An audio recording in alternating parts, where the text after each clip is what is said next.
All right, let's get some more baseball conversation. And, of course, the Phillies, whose season's done, former Philly, ESPN now. And, of course, you can listen to all the baseball playoffs starting tonight. The wild card one-game playoff begins on 97.3 ESPN. And joining us now to talk a little bit more about these playoffs, the Phillies, and more is former Philly Ryan Howard, and he's here on the Boardwalk Honda Hotline. Ryan, how are you, man? Man, I'm good. How about you guys? We're doing well. Mike, Ryan, and Jeff here in Atlantic City, and obviously got the baseball playoffs starting tonight. And before we jump to there, we do want to get a little quick thought on your former team, the Phils. A lot of Phillies fans in our audience wanting to know what's next. When you watch the end of the season, do you have a thought on what could be next for this organization? It's very, very up in the air. I think obviously John Middleton, Matt Klentak, Andy McPhail, they're all going to get together, going to have their meetings and kind of assess the entire situation. I mean, obviously you're going to need to get a little bit more help in your bullpen. But, in terms of the coaching staff, and, I've heard a lot about kind of Gabe's future there in Philadelphia. My personal opinion is I think, they give him another shot, let him have his full bullpen with his big boys at the tail end and kind of see where things go. But, it's Philadelphia. So, I was just going to say, you've been here plenty. How do you think that would play out if they came back and said, we're coming back with the same crew? Well, I tell you what, from the fan standpoint, I'm sure from the media standpoint, it's, they may have wanted Gabe out of there, halfway through the season or a little bit more than halfway through the season. But, at the same time, it's really kind of taking a look at the overall, seeing what the state of the union of the team is. And again, does Gabe kind of handle that staff differently if he's got Robertson towards the tail end of his bullpen, if he's got Hunter towards the tail end of his bullpen, some of those bigger name guys where you're not having to use all of these young guys that are coming up and kind of getting exposed. Hey, Ryan, one of the things that we talk about a lot on this show is that the way we look at baseball and try to understand what the Phillies are doing is tough because we all grew up watching baseball played, managed, and even constructed one way, and the game is a lot different now. And I wonder, just from you as a player who, we're not – the guys sitting here on the phone, we're not 80. We're closer to your age, and some people are way older than us, right? You probably grew up in the era that we did, and I wonder, did you ever want to be a coach or a manager in the game after you're done playing, and has that changed because of the way the game has changed? And how do we all change in analyzing what's going on right now? Well, I tell you what, the game has definitely changed. Hadn't really ever given a lot of thought to coaching or anything. Haven't really given any thought to that, but just more so, I would say, it's a completely different game. Sorry for all the background noise.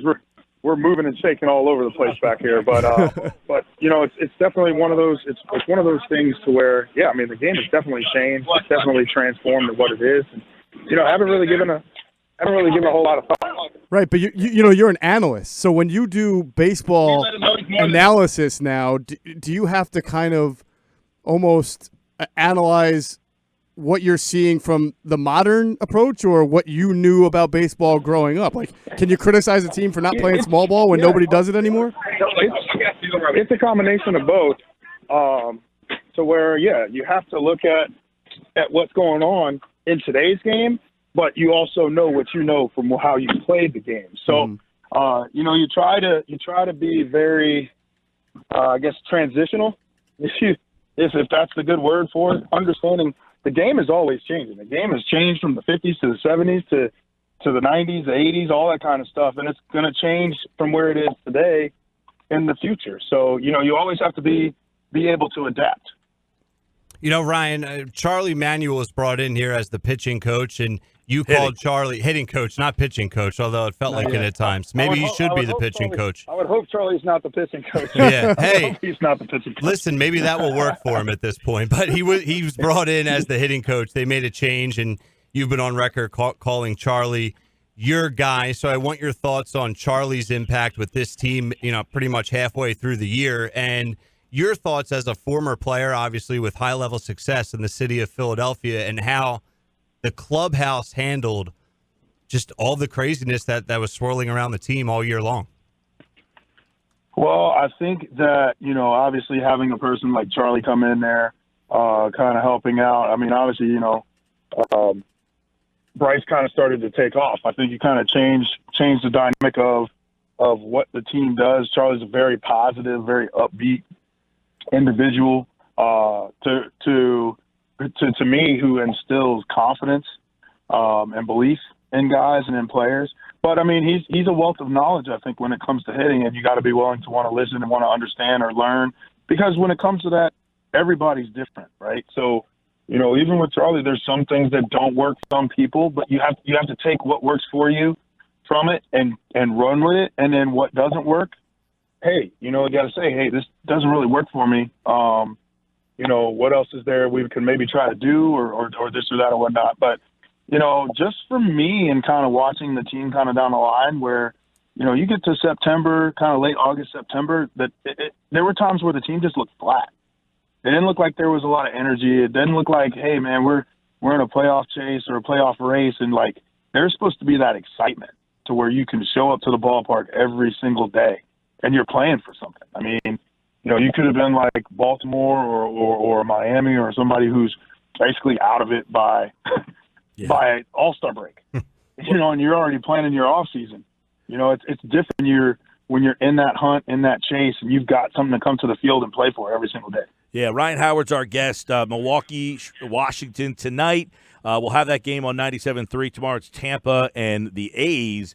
And real quick, before we transition to those games, you mentioned playing Florida or Miami. The Phillies could not figure out ways to beat that team, and you talked about them being flat last year, 80 and 82. I thought they overachieved last year, 81 and 81, and you look at that, and you've been a part of teams that were always pretty good, but towards the end there, when the team was starting to struggle a little bit, those late September games when you're not really in it, is that where you really find out what the direction of the franchise is moving forward, when you're looking around and how much energy we have and who's still buying in and who's still playing hard when the team's not good?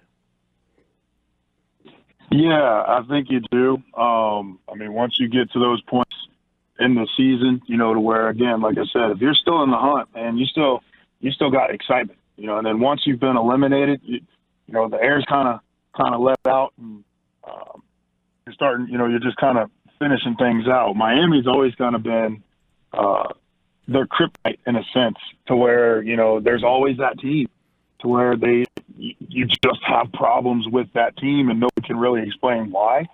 But they've always been kind of that thorn in the side of the Phillies, during the regular season. Milwaukee, Washington's interesting. This is a team that really was playing awful baseball and then turned it on to where they were one of the best teams in baseball the rest of the way. Milwaukee, they lose their MVP candidate, and they somehow both are in this game. Do you look at these two teams as two teams that can make it to the World Series? I do not. I look at these two teams as two teams that are going to put up a valiant effort. It's going to be tough, man, for somebody to try to knock off the Dodgers. Yeah. I mean, it really is. And I think that if there is a team that's able to do it, I think it's going to be either the Cardinals or the Braves. I think just kind of with the history of the Nats and how they've kind of struggled kind of getting out of the first round, it's tough. And I think with the Brewers, they put together a valiant effort. With Yelich going down, those are the kind of guys to where they've rallied around that situation with being counted out. And I think it's kind of a similar situation right here as well, to where people don't really give them the benefit of it. And, I think they can have an opportunity to go out here and win this game. That's why they call it the wild card, man. Yeah. It's just going to be wild tonight. Yep, a little one-gamer. Then tomorrow it's Tampa and Oakland, and I feel like everybody feels like the Astros are the favorites over there. Oh, absolutely. I mean, I think you're everything is kind of set up for it to be an Astros, Yankees, ALCS. I mean, when you look at the three-headed monster they got over there, plus they got Miley over there, in the back pocket as well. So Verlander, Cole, Greinke. And then you look at their lineup; it's just it's tailor made for the Astros to get back to the World Series. The Yankees, Ryan, have overcome so much this year. Like in Philadelphia, we've talked about all the bullpen relievers that they've lost, and in the outfield with McCutchen. But the Yankees have overcome so many injuries, and they've got guys I'd never even heard of coming up and hitting 15 to 20 home runs. So do you see, if the Astros are going to get challenged, do you think the Yankees can do – it would be a case of offense beating pitching, which doesn't happen a lot in the playoffs, but every once in a while you'll see it. Do you think that could happen?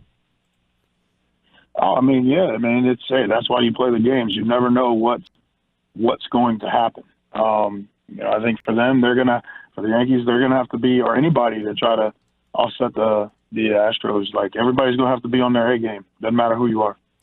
Ryan Howard is our guest here. ESPN has all the baseball tonight on 97.3 ESPN. 08 Philadelphia Phillies World Series, always remembered. But of the teams that didn't get there, which one do you think back to the most? I mean, I would probably say, the obvious would be like 2011, where, you had Roy, Cliff, Cole, that starting rotation. You could set up dinner reservations and be early with those guys.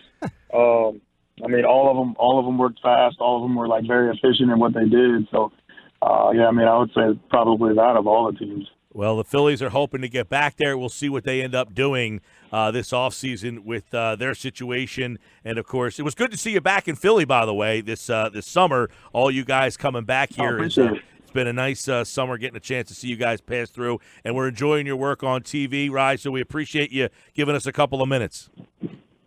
Oh, man, not a problem. Appreciate you guys for having me. All right. Ryan Howard, Philadelphia Phillies, of course, ESPN.